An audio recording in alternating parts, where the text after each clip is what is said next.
Hey there, welcome to Business Breakthroughs. I'm your host, Neal Dipentino. We've got a great guest with us today.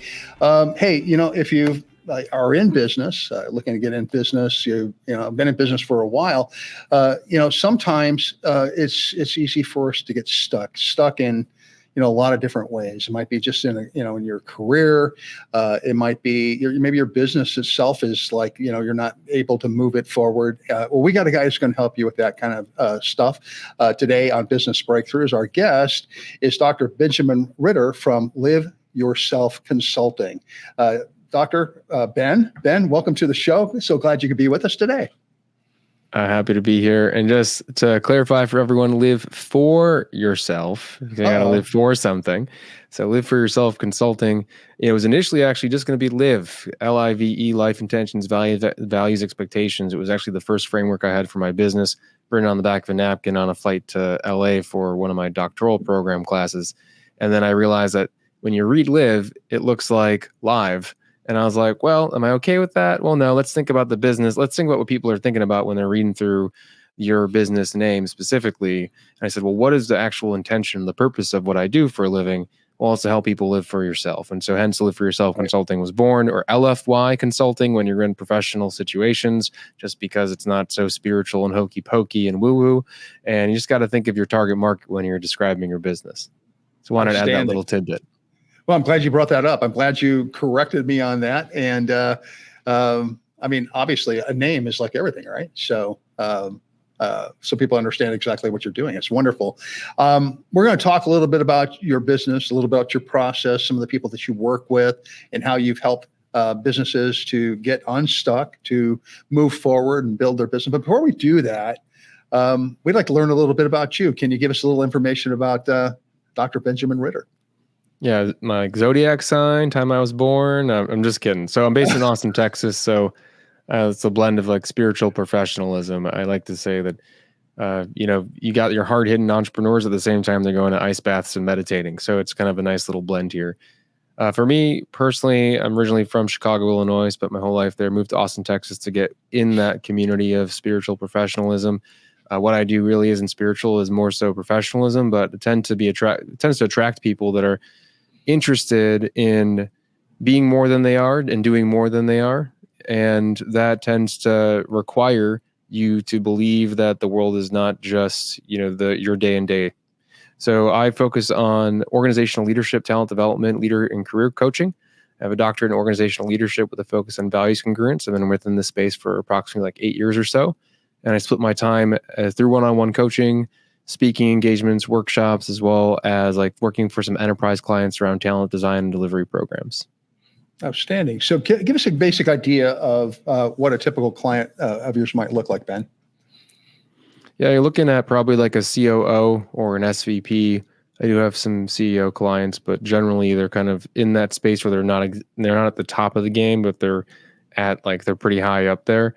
But they haven't really ever spent time trying to define what their vision is for a leader, what their brand is as a leader, or where they actually want to spend the rest of their career. They feel like they've been held back a little bit, very reactionary to opportunities that have come up to them. They might have had some toxic bosses, or they have a toxic boss at that point in time, because they feel like they're held back, and they start to become a little discouraged and disengaged with their work. They know that they can accomplish more. They believe in themselves, but they don't really know how to make that happen. Okay. So what is your process in working with a person like this? Yeah, so one-on-one coaching, specifically when we're working with personal clients. And so we would sell either a 4, 6, or 12 session program. And that program would focus on the foundational pillars of self-leadership, encompassing leadership and career development. And we would meet with them once a week. And then I'm available 24/7 for my clients in between through an app called Voxer. And because I have an academic background, and that background is specifically in learning theory, it involves worksheets as well as experiential learning, and a variety of other modalities in terms of just actually solidifying the lessons that we go over each and every single week. Okay, so what is the end game for the people that you're working with? What are you trying to accomplish for them or with them? What is their goal in general? I mean, obviously everybody's a little bit different. There's no cookie cutter type of approach, but in general, what is their end game? What are they looking to accomplish with your program? So generally when we start working together, it's for them to get out of their own way, to define what they want to create in their career, to become confident in the fact that they can do it, to then take that information and build it into a professional brand that they can serve to the world, and then build a community around themselves that really helps and assists and aligns with that brand. So either a company, friends, professional relationships, speaking engagements, or everything, even just something as simple as what they post about, and ensuring that they're taking action and being intentional towards the things that they actually care about for their career. So ultimately, the end game is that they're more fulfilled and more successful in their career overall. Now, once they reach that point, because a lot of times it's a new position or promotion, a lot of clients will keep me on, and kind of like Michael Jordan has a coach. So you're working with this executive to handle situations that come up, but on more of a retainer basis. Okay. All right. So it's not always necessarily that you're going in with A to Z type processes. You're looking at more of in a lot of cases, you've got a problem, or they have a problem, and you are helping them to work a solution to come up with a great outcome with that problem. So as a one-on-one coach, we either have the clients that kind of have, they tend to have multiple needs. So, and they tend to be within one main bucket, and we define what those goals are when we start working together. But the program is based on their individual needs as a leader and as a human. But sometimes people only they want specifically just a new job, and they know what they want to do, and they know how they want to get there, but they don't know how to crack the code for the market. So that's a shorter program. That's very much your toolkit, your brand, job search strategy, networking, interview strategy, etc. Most of the clients I work with, though, they're not really clear on what they want to create, and they don't really believe in themselves enough. So that in itself requires more time and energy and a focus. So depending on what your needs are as a leader and where you are in your career will depend on the program that we create for you. Now, that's my one-on-one coaching clients. We also have our consulting work that we do too. Okay, what does the consulting work look like? So that's more enterprise clients. So that's a company hiring us to work with their leaders to help them develop within an organization. That's talent design and delivery of programs. That's leader assessment for selection and development as well. So the corporate work, is more funneled through a different arena. That's probably about 30% of our work, maybe a little bit more than that, because I tend to enjoy more focusing on the one-on-one clientele. Okay, so the one-on-one is more self-development, working with leaders to help them to, again, like you said, understand exactly what their purpose is, what their goals are, that type of thing, so that they can, work, move forward or do whatever it is. Where the enterprise is more working with them to help them develop teams, maybe? Yeah, think about who's paying for it. So the one-on-one clients, the individual self-pay or getting reimbursed by their organization. So, like, for example, I have a CEO that I'm working with right now. He's brand new. He's onboarding 100 days. The company, he built into the offer that he got, because we were working together before it, that they'd continue to pay for his coaching. So that coaching transition to be more so, how are you interacting with your board of directors? How are you meeting and engaging with your senior leadership team? What is your brand presence within the organization? And then how are you using that brand outside within the network itself? That's all self-pay, but or reimbursed by the org. The corporate work, that's just completely paid by the corporation for their needs specifically. So we want to select this leader. Is he the right fit for us? We want to promote this individual, but he needs to work on these specific traits. We need you to come in and assess our leadership team and then provide us action plans on how to develop them or develop them yourself. Or we want to launch an emerging leaders program. Can you come in and facilitate that workshop for us and work with these emerging leaders? So when it comes to the corporate work, it's much more around organizational goals and kind of succession planning and career planning for their teams. And when it's one-on-one, it's much more individual pursuits and interests. Okay, so when you're working one-on-one with somebody, now you had mentioned a couple of different things. They may have had a toxic work environment. Maybe they just don't know exactly what's expected of them from it might be a new position, that type of thing. In general, what do you find like that's the most common problem that you're dealing with these people? People don't believe in themselves enough. So I got a doctorate in organizational leadership, but I talk about self-leadership a lot. It's this blend of like personal and professional development. You can accomplish anything in life if you develop yourself as a self-leader. And very often I work with an individual that doesn't see their work and their career as something that they can lead themselves in. So what we tend to do is we create accountability. So you are responsible for what's happened in your career so far and where you go, and you are empowered to go make it happen. So yes, you can go send a message to someone you don't know. Yes, you can go show up to this event and talk to someone that you don't know. Yes, you can sit back, reflect, spend time for yourself to define what you want to create, and then you can brand yourself to go be that individual. Yes, you can make that post on the line. Yes, you can go reach out in this specific fashion. So it's basically giving them the skills to go create anything that they want to create. And you can, so pivoting industries, meeting anyone that you'd like to meet with any sort of organization, all of these things that sound so simple when I say them out loud, people shake in their boots when they hear it.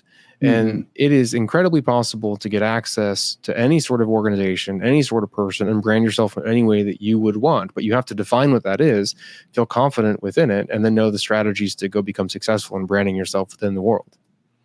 Is there any specific examples that you might be able to give us where you've actually worked with somebody using, everything that you just said to help them to, overcome those fears or that self-doubt, that type of thing? Is there anyone, you don't have to give names, but, somebody that, and just give us an idea of what the problem was and, where the solution you came up with, and let us know a little bit about the outcome, if you would. Yeah, I would love to share an example from myself, because I like to do, what is it, to walk the talk or whatever it is. But I have 3 clients right now. It's funny how it happened. They're all interested in sales enablement positions. They're all different parts of their career. One's more of an executive, 2 are a little bit lower.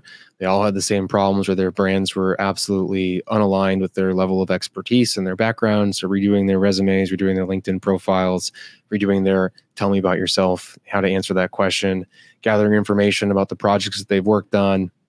So making sure that their toolkit overall is on point and aligned with the type of position they're interested in.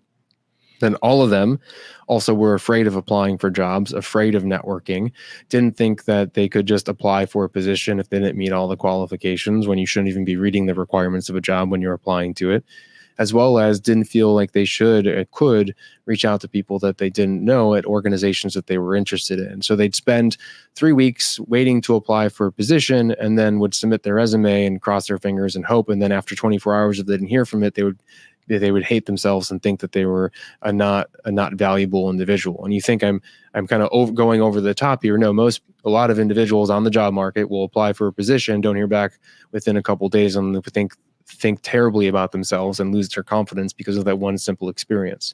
So like detaching themselves, from the outcome and more so focusing on the process, figuring out how to actually get a position, and then making sure that happens. And they're all right now in multiple interviews. They're all finding posts online, connecting with people they never connected with before. They're all reaching out to strangers and building relationships. And now all of them have mentors, positive connections, and an online brand and presence that relate to the industry that they want to go into.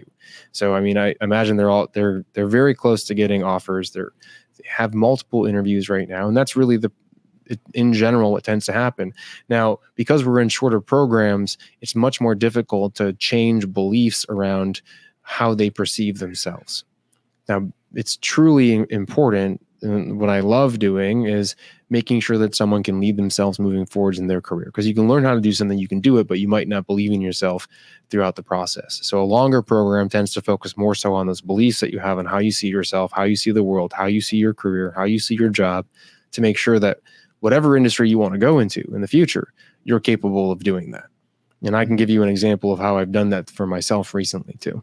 Please, yeah, give us that example, please. So I get interests, I get curious about certain things, and I want to make it happen. And for example, just the pivot from I was in healthcare prior to this career path, it took 2016, was in a doctoral program. 2018, had my first job offer, was already making a full-time salary in my business. Now 2023, I have probably about 4 or 5 or 6 different partnerships within the career and leadership development space that are providing income to me. I have my personal clients that are providing a full-time income to me in business. And then I have my consulting work that is providing a full-time income to me as well. And I did that from 2016. Now, it might seem like a long time, but from a completely not being in the field at all to now being a prominent global speaker, it doesn't take that long in the whole grand scheme of things. Now, this past year, I became interested in the psychedelic industry. And I wanted to figure out how to get involved. I didn't know where I wanted to get involved, but I knew I wanted to be involved. So I started making connections. I started sending messages to people online just to learn about their work and about the industry. I would leverage my podcast to feature CEOs and executives in the space and promote their brand, but also build connections. That then led me to be able to get free media passes for conferences within the space. So then I showed up and started building relationships there. All of a sudden now, and it's a pretty small industry, I now pretty much know anyone. I know one person to get in touch with anyone within the space because I have made those connections and built those relationships. I then started attending events. I started donating to organizations to build even stronger relationships.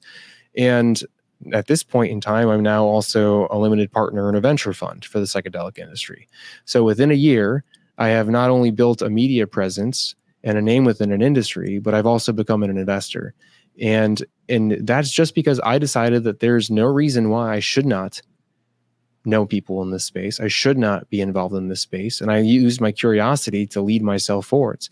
Now throughout all this though, I have probably 2,000 messages that have gone unanswered from people that operate in this industry. But that's what it took for me to get to where I am today within it. Knowing some of the highest level CEOs, having some really strong friendships and relationships. My next step is probably going to look for speaking engagements within the industry itself, as well as to now have assets within that space too. So as you were going through this process, was this something that was like evolved over time, or did you have this plan from the very beginning and just executed your plan? Yeah, so this is the thing that holds people back the most. They think they need a plan to take action. And you see this a lot when they're trying to figure out what to do next in their career. So they sit back and they ask themselves questions to figure out what they want to do. And there's some power in reflection, but you're never going to learn as much as you can by actually going and having a conversation with somebody. And I did not know enough about the industry to create a plan. Right. When I went to that conference and spent 3 days walking around the different booths and talking to different businesses and having those conversations, even the one-on-one conversations that I had even prior didn't give me the plan. But immersing myself in the industry gave me that plan itself. And I like to think of it as a pinball machine. You launch your ball and you bounce around a little bit. And eventually, if you hit that, you'll figure out where that big score is, where that special bonus is, and then you'll aim for it and then you'll land there. And in your career, in business, like if you're not sure where you want to go, but you know the industry that you want to be a part of, that's enough information. Now just go play, go have some fun, and see where you get drawn to and who gets drawn to you. Well, I guess if you're sitting in the background waiting to build a plan, I mean, you can do that for like ever, right? And never get anything accomplished at all. Yeah, but what's to say that it's not a plan if I knew the industry that I wanted to be in? I just needed to figure out what I wanted to do in it. And that's actually what happened with this. So when I knew that I wanted to work in the field of talent development and leadership development because I was working in healthcare at the time. I hated my boss. They're absolutely terrible leaders. People would come crying to me each and every single day. I was going into work not to work. But I was selected for this leadership program and was paired up with this unbelievable individual. He was leading the talent development program, the emerging leader program for all of our 13 hospital sites. And I remember sitting in front of him and talking to him about my career and being very open about how I felt. And I was like, wait a second, your job seems incredible. How do I, like your industry? I didn't know this industry existed. So you could literally have a job working to help someone that was like me, to prevent the high achiever to become disengaged, to help the leaders that I thought were absolutely terrible and that were causing negative experiences for people around me. And so then I started, actually, I went to my boss and I asked him if I could go work in this department to go help out and work on some projects. She said yes. And sadly, though, we got acquired and everyone I was working with got fired and everything got centralized to corporate. And I decided I didn't want to move to a different office location. And so I thought to myself, well, how do I make this happen? Well, I go, well, I know I want to work in the space. I don't know how I'm going to. So how do I get into the space? And so I started trying to apply for some positions. I don't know what I know now, so couldn't really navigate it very well. And I decided to go back to get my doctorate. And so I was like, great, I'm going to go explore. And as I explore, I'm going to figure out where I want to go. And that was the start of my business to where it is today, and the brand that I've built and the relationships that I have in the industry. That's amazing. It's a great story. And you never know, where you're going to go when you start something and circumstances make things change for you. And this all led to where you are today. And that's awesome. I mean, it's an awesome story. Think, So go ahead. I'm sorry. I was going to say, think about it. Like, so your core values, the things you care about. My number one value is health, and health, spiritual, mental, emotional, physical, etc. So the things I do help people in health for their career and ultimately themselves. That's my trunk. That if you think of a tree, that's the trunk of my tree. Now, the branches that grow from that trunk, that's exploration. And too often we worry about the leaves when we need to worry about the trunk. Who do you want to serve? Why do you want to serve? What do you care about? Now go explore. And I promise you're going to grow. I love that. That's great philosophy. And I love the advice that you're giving. So we are actually coming to the end of our program, and you've given us some great information, great advice, some great examples. Any last minute thoughts, any final parting thoughts that you would have for our audience? If you're stuck in indecision, write all the things that you don't have an answer to, pick one, and then just try to ask yourself, what's the littlest action that I can do here to get information, not an answer. What tends to hold people back is they look for answers instead of information, and go try it. And then come find me on LinkedIn and let me know what happened. All right. Sounds great. So the best way to contact you, Ben, is through LinkedIn?